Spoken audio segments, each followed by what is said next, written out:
Bonjour. Je viens voir ce qui se passe ici. On m'a dit que vous travaillez sur des moteurs à hydrogène. Oui, exactement. Nicolas, c'est ça? Oui. Alors, tu es responsable de la plateforme, il me semble. Oui. Est-ce que tu peux nous expliquer où on est et ce qui se passe ici? Bien sûr. Donc ici, on est au bâtiment H. On est dans un des deux endroits qu'utilise l'équipe D2SE, décarbonation et dépollution des systèmes énergétiques. Et en particulier ici, on est dans la halle expérimentale où nous disposons de 6 bancs d'essai moteurs, un petit atelier mécanique et puis des bureaux pour le personnel technique. Et effectivement, actuellement, nous avons 2 moteurs à hydrogène en fonctionnement. Et donc ces moteurs à hydrogène, j'imagine qu'ils ont été imaginés avant d'arriver à Centrale Nantes. Oui, Qu'est-ce qui bien s'est sûr. passé? Comment ça s'est passé? Bien sûr, mais en fait, on a d'abord modélisé ces moteurs sur ordinateur et simulé ces moteurs pour pouvoir en fait les dimensionner correctement. Et donc en fait, sur ordinateur, on va dimensionner les tuyaux, on va choisir quel composant, par exemple quel turbocompresseur va permettre de répondre à nos demandes. Voilà. Par contre, évidemment, on n'est pas tout seul pour faire ça. Là, sur ce moteur-là, IMOT, on travaille dans le cadre d'un consortium dans un projet à financement public avec notamment Renault, Bosch, Total Energy, Forvia, IFP Énergie Nouvelle, et puis OZ Engineering. Et en fait, chacun avait sa part de travail sur ce moteur, qui a pu finalement, comme vous le voyez ici, être construit réellement.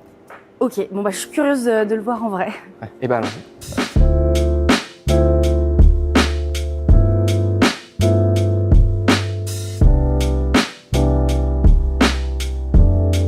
Donc voici le moteur en vrai. Là, on se trouve dans la cellule d'essai moteur en elle-même, dans une cellule d'essai moteur. Et ce moteur-là, il va être relié à un gros moteur électrique qui va permettre de l'entraîner, donc de l'accélérer, de le faire accélérer ou de le freiner, et de reproduire son fonctionnement comme s'il était sous le capot d'un véhicule. Et donc l'hydrogène, il arrive comment? Alors l'hydrogène, il arrive déjà de l'extérieur par des canalisations, et dans la cellule, il va rentrer par ici. Il va aller dans cette grosse armoire grise qui permet finalement de régler la pression d'hydrogène qu'on veut envoyer au moteur et également de mesurer le débit d'hydrogène, donc de connaître la consommation d'hydrogène du moteur. Donc à la sortie de cette armoire grise, en fait, on a ce tuyau-là, qui vient jusque là, et qui va amener finalement l'hydrogène jusqu'aux injecteurs, et là il va être injecté dans le cylindre comme de l'essence ou du gaz. Donc on repart d'un moteur existant, puisqu'on pourrait penser avec l'hydrogène qu'on repart complètement de zéro. Non, alors effectivement, le principe reste le même, c'est un moteur à combustion interne. Après, effectivement, il y a des spécificités liées à l'hydrogène, alors des matériaux, les injecteurs sont spécifiques, etc. Mais le principe reste exactement le même, on a des tuyaux, on a un turbocompresseur, etc. Et en matière de pollution, ça change quoi? Alors l'intérêt de l'hydrogène, c'est qu'il n'y a pas de carbone. Donc effectivement, on va quasiment éliminer tout ce qui est CO2, tout ce qui est particules, etc. Et ce qui reste comme polluant notable à la sortie d'un moteur à hydrogène, ce sont les oxydes d'azote, donc les NOx dont on parle.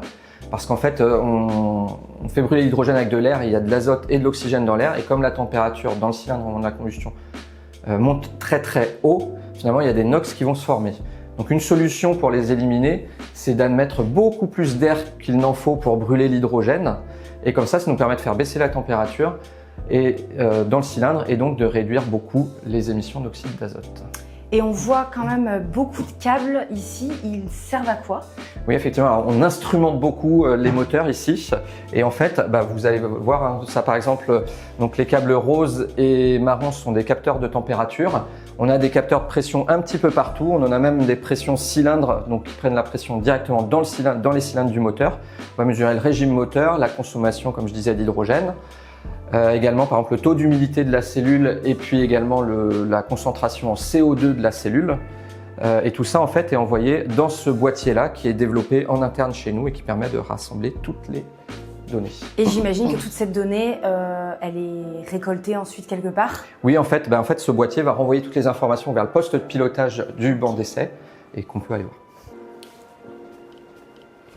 Donc voilà, donc là on est au poste de pilotage du banc d'essai moteur et puis on va retrouver toutes les capteurs de température, de pression, etc. Ils envoient l'information principalement ici.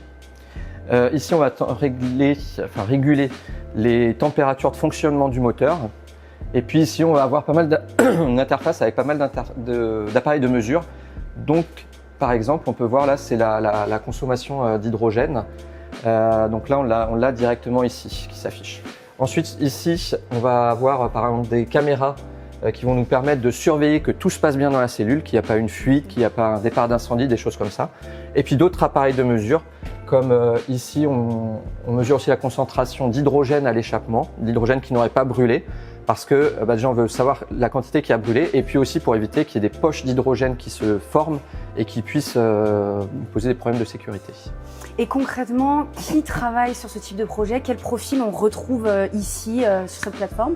Alors ça implique beaucoup de monde, hein, et des métiers variés, puisqu'on est parti des ingénieurs qui font plutôt de la simulation, de la modélisation. Puis une fois que le moteur est là, on a des mécaniciens qui vont nous installer le moteur, qui vont nous faire des montages pour pouvoir fixer les capteurs sur le moteur, par exemple. On a les électroniciens, on a les gens qui développent toute cette interface, ça c'est développé en interne. On va avoir également la personne qui pilote le banc, et puis des ingénieurs ou des techniciens qui vont à la fois piloter le banc et analyser les mesures en direct et après aussi pour voir si tout fonctionne bien. Donc toutes vos recherches sur l'hydrogène, c'est l'avenir du moteur automobile? Alors, de notre côté, sur ce projet-là, on a rempli tous les objectifs, que ce soit en termes de performance, d'agrément, de consommation, de polluants. Là, on a bien... Enfin, en tout cas, le moteur fonctionne très bien, il répond aux attentes. Après, de notre côté, nous, en fait, on met à disposition la connaissance, on acquiert de la connaissance, de la compréhension. Et en fait, à partir de là, on va la diffuser à la fois à nos partenaires industriels et également au grand public via des conférences, des congrès, etc. Alors concernant l'hydrogène, effectivement, il y a l'automobile, mais il n'y a pas que l'automobile, il y a également les applications stationnaires, le maritime dont on parle beaucoup aussi. Ok, merci beaucoup Nicolas pour toutes ces explications. Merci.